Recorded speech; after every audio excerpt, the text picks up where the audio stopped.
ሰላም ዲናችሁ በያላችሁ በጥሩ ነገር ሰላም ነው። አሸን አንድ ይወላችሁ እሞኝላችሁ አለ ቤቶች ስትጎንደሉ ማለት ላይክ እና ሼር እያደረጋችሁ ሐሳቦቻችንን ለብዙዎች አካፍሉ። ለዚህም ኮልፍ አመሰግናችኋለሁ። ዛሬ ሚዛናችን ዘላችሁ የመጣ ነው እንግዲህ ዳዊት ድሪባ ነው። እንግዲህ በኢትዮጵያ ታሪክ አሉ ከሚባሉ ነፍሰ ገዳዮችና ወንበዴዎች ውስጥ አንደኛው እንግዲህ ዳዊት ድሪባ ነው። ዳዊት ድሪባ ከጆን ዳንኤል ጋር እንግዲህ ታስሮ እንደነበር ታውቃላችሁ። ከአንድ ዓመት ከአራት ወር እስር በኋላ ተፈቷል። እንግዲህ ጆን ዳንኤል ለመጀመሪያ ጊዜ ላይቭ ላይ ከታሰረ በኋላ ለመጀመሪያ ጊዜ ላይቭ ላይ በቀረበ ጊዜ ጆን ዳንኤል እንግዲህ ዳዊት ድሪባ አብሮኝ ታስሮ ነበረ፣ የህይወት ታሪኩ በመጽሐፍ ሊጻፍ ነው እና ተጽፎ እያለው ቀነ ይህን መጽሐፍ እንድትገዙት እንድታበረታቱት ሲል ጆን ዳንኤል አስተዋውቆለታል። እና ዳዊት ድሪባ ባክህን መጽሐፍ ካልቀረ ስንት ሰው አንጀቱን ቀደ ሆዱን እንደዘረገፍክ በታሪኩ ላይ ልትጽፍ ይገባል። የስንት ሰው ጉሮሮ አንቀህ እንደዘረፍክ በታሪክ ላይ መጻፍ አለበት። ስንት ሴቶች እንደደፈርክ። እንግዲህ ዳዊት ድሪባ እጅግ በጣም ተፈላጊ ወንበዴ ወይም ደግሞ ሌባ እንደሆነ ይታወቃል። አሁን ያንተ ታሪክ ምን ብለህ ነው የምትጽፈው? የቀደድከውን የሰው አንጀት ብዛት ነው የምትጽፈው? የደፈርካቸውን ሴቶች ነው የምትጽፈው? የዘረፍከውን ሌባ።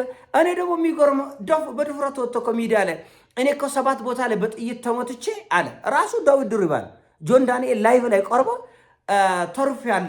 ከዛ ግማሹ ውሸት ነው የኛ 50 ሴንት ይላል፣ ግማሹ ደግሞ እንደውም ዳዊት ድሪባ ጀግንነቱ ወንድነቱ በተነገረው ልክ አይደለም፣ ከዚህ በላይ ወንድ ነበር። እናንተ አገር ወንድ የሚለካው ሴትን በመድፈር የሰው አንጀት ቀዶ በመጣል ነው እንዴ? ሌቦችን የምታደናንቅ አገር ዘላለም ዓለም የምትወልደው ሌባ ነው። ሌባ አታድንቁ፣ ሌባ ነው። ዳዊት ድሪባ ምንም የሰራ የለም። ወንድ የሚባል አንድ ሰው ጀግና አንበሳ የሚባለው ሰላቱን ሲሰግድ መስጊዱ ሲሞላለስ በትምህርቱ በንግዱ ጎበዝ ሆኖ ለሌሎች ሲተርፍ ነው። ሌሎች የሰሩትን ሲዘርፍ አይደለም። ሌባ ማለት አይምሮን መጠቀም የማይችል ቆርቆንዳ ማለት ነው። ጉልበቱን እንዳይጠቀም ጉልበቱ ልፍስፍስ ነው። ጩቤ ለመያዝ ሰው ለመቅደድ ነው እንጂ ጉልበት የለው። አንድ ሰው ጉልብ የሚባለው ተሸክሞ የሚሆን ሰርቶ የሚሆን ለፍቶ የሚሆን በስፖርት የሚሆን በሆነ መንገድ በጉልበት ተጠቅሞ ሀቅ ሀላል የሆነው ገንዘብ ሲያገኝ ነው። ሀራም የሆነው ገንዘብ ሲያገኝ አይደለም። እናቶችን መንገድ ላይ ጠብቆ አብዛኛው የሌባ ሰለባ የሚሆኑት እናቶች ናቸው። አምሽተው ከሆነች ቦታ ጉድ ሲሉ በጩቤ ይወጋሉ። ከኪሳቸው ከመቀነታቸው ላይ 100-200 ይወስዳሉ። ይሄ ነው ዳዊት ድሪባ ታሪክ። ሀብታንማ ኬት ታገኛለህ? ሀብታምማ ከባለስልጣን ከዛም ኔትወርክ አለ። በአንድ ቀን ቤቱ ድረስ መጥቶ ዘር ማንዘርን ያስገድላል። ሀብታም አትዘርፉም፣ እናውቃለን። አብዛኛው ሌባ አባቶች፣ ድሆች፣ ምስኪኖች፣ ወጣቶች ቀንስራ ሲሰሩ የዋሉ ምስኪኖች ጉድ ሲሉ የነበሩትን እነሱ ነው የምትዘርፉት። ግፋ ቢል ትራንስፖርት ላይ ሀብታሞች ወይ ደግሞ መካከለኛ ገቢ ያላቸውን ስልክ ትሞሽልቃላችሁ። በቃ ሌባ ምንም ታሪክ የለው። አርፈ ቁጭ በል። ታሪክ የለህም። ዳዊት ድሪባ ታሪክ የለም። ይሄን ወቅ በየሰፈሩ እከሌ የሰፈራችን ክብሮ የሚባል ምን የሰሩ ናቸው? ቤተክርስቲያንን የሰሩ ናቸው። መስጊድ የሰሩ ናቸው። ክርስቲያኖችን ምስኪን ድሆችን በየጸበሉ ያሉትን የረዱ ናቸው።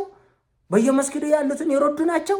እከሌ ክብሮን ተፈረስ ሰው ቀና ብሎ የማያቸው እነማን ነው? ሌቦችን ነው። ሌባ እንዴት ነው ሀገር ላይ የሚከበረው?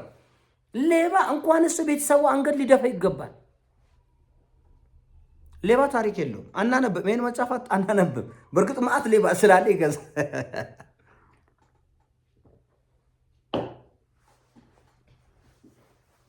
ዳዊት ድሪባ ከተባለለት በላይ ወንድ ነው። ለአገሩ ደረት የሰጠ መሰለ እንዴ? ለህዝብ እኩልነት የታሰረ የተጎረፈ መሰለ እንዴ? የሰው አንጀት ሲቀድ ነው ሲታሰር ሲፈታ የኖረ ዕድሜ ልክ። ስንት ሰው ነው ደሞ ሜዳ ላይ የፈሰሰ በሱና በግብረ አበሮቹ የስንት ምስኪን ድሃ ነው ሜዳ ላይ ደሞ የፈሰሰ። ታሪኬን ስሙ። የትኛውን ታሪክ ነው የምንሰማው? የትኛውን ታሪክ ነው የምናነበው? ሰውን አንጀት ቀዳ አስፋልት ላይ ዘረገፍከው። በጨለማ እናቶችን፣ ህፃናት፣ ወጣቶችን አንቀጥ ጉሮሮ አንቀህ የገደልከው። ሲጀመር ከነ ዳዊት ድሪባ ጀርባ የመንግስት እጅ ነበረበት። እውነታው ያ ነው። ኬንያ ድረስ ሱዳን ድረስ ሂዶ ወንበዴ አንቆ ይዞ የሚመጣ ሰውን በገንዘብ አገሩ በቁም ሲቆብድ የነበረ ህወሓት ዳዊት ድሪባ ከብዶት ነው ሲታሰር ሲፎታ የኖረ። እውነት አሁን አረጋይ ይሄን ለማን ተነግሯል? እንዲህ አይነት አሰራር አለ በአፍሪካ ውስጥ። እንደዚህ ያለ አሰራር አለ። ወንበዴ ህዝቡን ወጥሮ ቀጥቅጦ አንቀጥቅጦ እንዲያኖር የሚደረግበት አሰራር አለ። እኛ እናውቀዋለን። የሆነ ዳዊት ድሪባ ታሪክ የለህም። ታሪክን ከጻፍከው በየቦታው ስንት ሰው አንጀቱን ዘርግፈ እንደጣልከው ጻፈው ታሪክ ላይ በደንብ የሚታወቀው ታሪክ እሱ ስለሆነ ሌባ ነው። ሌላ ምን ታሪክ አለ? አይ ዛሬ ሰላማዊ ህይወትን ኖሯል። ሰላማዊ ዛሬ አልገደለም ነው። አሁን አንዳንዶቹ ልታቆለባበሱ የምትፈልጉት ዳዊት ዱሪባ እኮ እንደ ድሮ አሁን አይቀደንም፣ አይወጋንም፣ አያርደንም ነው የምትሉት። ምን አይነት ሀሳብ ነው የምታንጸባርቅ? ምን ማለት ነው? ዛሬም ልታርደን ነበር እንዴ? ዛሬም ልትጎለን ነበር እንዴ? ያማ ሁኔታው አይፈቅድልማ፣ አይፈቅድም። የምር ዘላለም ሰው እየጎደለ አይኖርም። ስለዚህ በየሰፈሩ ከሌ ክብር ነው ምን ስለሰራ ሶደቃ ወጣ፣ መስጊድ ሰገደ፣ ቤተክርስቲያን ጸሎት አደረገ፣ ክርስቲያኖችን ረዳ፣ አስራት በኩራትን ሰጠ፣ ዝክር ዘከረ። ምን አድርጎ ነው ክብር ነው የምትወጥ? በየሰፈር ሰው የቀደደውን ሁሉ ትፈራላችሁ። ቀና ብሎ አይታይም ሰፈር ውስጥ። አሁንም እኮ እንደዚህ ያለ በየሰፈሩ ኧረ ከሌ ክብር ነው ሞሬ ነው ይባላል። ሌባ የሚያንቆለጳጵስ ትውልድ በጣም እና የሆነ ሌባ ሰፈር ውስጥ ታመም በሆነ ምክንያት ከሞተ መሬት ነው የሚንቆጠቆጠ ነው ምን ያሉት እና ነውር ነው። አሁንም ድረስ ቀና ብለው የማይታዩ ሰዎች አሉ ሰፈር ውስጥ። አሁንም ስራቸው ምንድን ነው? ምንም ይቅማል። የገቢው ምንጩ ከየት እንደሆነ አይታወቅም። ይጠጣል፣ ሴቶችን ያሳድዳል። ሀብታሙም ድሃሙም ሰፈር ውስጥ ቀና ብለው የማያቸው ሰዎች አውቃለሁ። አሁንም በየሰፈሩ እና ሌባ ተከብሮ ተፈርቶ የሚኖርበት ሀገር ተፈርቶ ተከብሮ በማህበረሰቡ እኮ ነው። ለዛ እቃ እሱ ካልሆነ ማንም አይጭንም አያወርድም። እሱ ለዛም አይነካም በእጁ እቃ ይወርዳል፣ ብሩ ይሰጠዋል። ቁጭ ብለው እሱ ያከፋፍላል። ምን አይነት ጭቅላት፣ ምን አይነት ስራ ደርሰሩ አይገባኝ። አሁንም ድረስ አለ እከሌ ክብሮ የሚባል ሰፈር ውስጥ ተጎልቶ ይውላል፣ በየመጠጥ ቤቱ ይውላል።